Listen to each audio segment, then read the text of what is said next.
Hello' এতিয়া সন্ধিয়া চাহ খাবলৈ মই কেইখনমান কাটা নিমকি বনাম। সেয়েহে ইয়াত ল'লোঁ মই 500 গ্ৰাম ময়দা আৰু ইয়াতে অকণমান সানিবলৈ ল'লোঁ মই ৰিফাইন আৰু এয়া মই ল'লোঁ অকণমান ক'লা জিৰা আৰু ইয়াতে মই এড কৰিম কেইখিলামান নৰসিংহৰ পাত লগতে এয়া নিমখ লগত থাকিব এয়া বেকিং সোডা অকণমান দিম।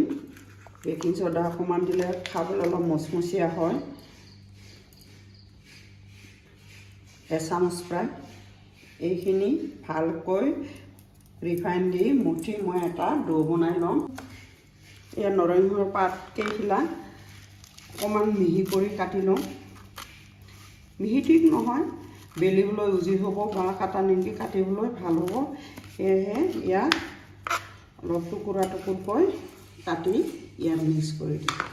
চেণ্টটো ভাল হয়। এয়া নৰসিংহৰ পাত কেইখিলা এনেকৈ সৰু সৰুকৈ কাটি ল'লোঁ মিহিকৈ। ডোটো মিহলাই ভালো হয় আৰু কাটিবলৈও ইজি হয়। ভালকৈ এনেকৈ মিহলাই ল'লোঁ। ধুনীয়াকৈ এনেকৈ মিহলাই ল'লোঁ। ইয়াৰ পিছত এয়া ৰিফাইন ইমানকণ দিম যেতিয়ালৈকে এই ময়দাখিনি মুঠি মাৰিব পৰা যায়।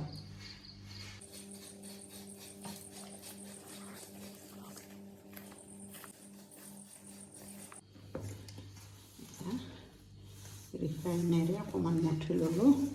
ইয়াৰ পিছত অকণ অকণকৈ পানী দি ৰুটি বেলিব পৰা নিচিনাকৈ এটা ডো বনাই লওঁ।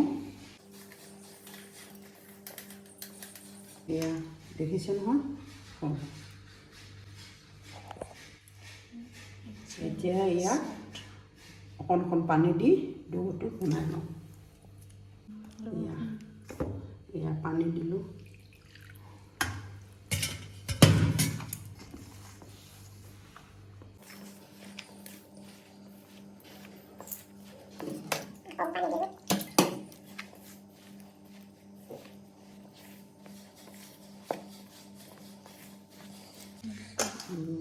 এয়া ডো বনোৱা হৈ গ'ল। অকণমান সময় এয়া 10 মিনিটমান সময়। এয়া 10 মিনিট হৈ গ'ল। ডোটো আমাৰ ধুনীয়াকৈ নৰম হৈ পৰিছে। এয়া দেখিছেনে জিলিকি উঠিছে, খুব ধুনীয়া নৰম হৈছে। এতিয়া ডোবোৰ সৰু সৰু ভাগ কৰি ৰুটিৰ নিচিনাকৈ বেলি ল'ম। তাৰপিছত বৰফি আকাৰত কাটি তেলত ভাজিম মৰমৰীয়াকৈ মচমচীয়াকৈ।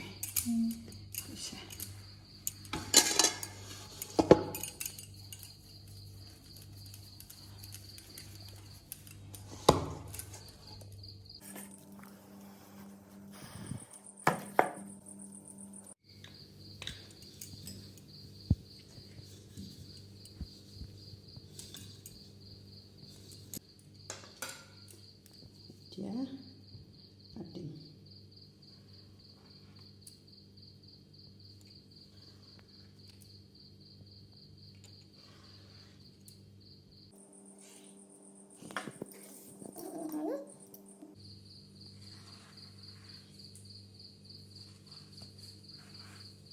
ইয়াত তেল গৰম হৈ গ'ল। কাটি লোৱা ৰুটিখন এনেকৈ পেলাই দিম।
হ'ল একাপ চাহ ধুনীয়া গাখীৰ দিয়া একাপ চাহ এয়া গৰম গৰম কাটা নিমকি ইয়াতে অকণমান ক'লা নিমখ ছটিয়াই দিছোঁ এতিয়া গৰম গৰম চাহ কাপ খাই অকণমান ব্ৰেক ধুনীয়া খাব ল'ম আৰু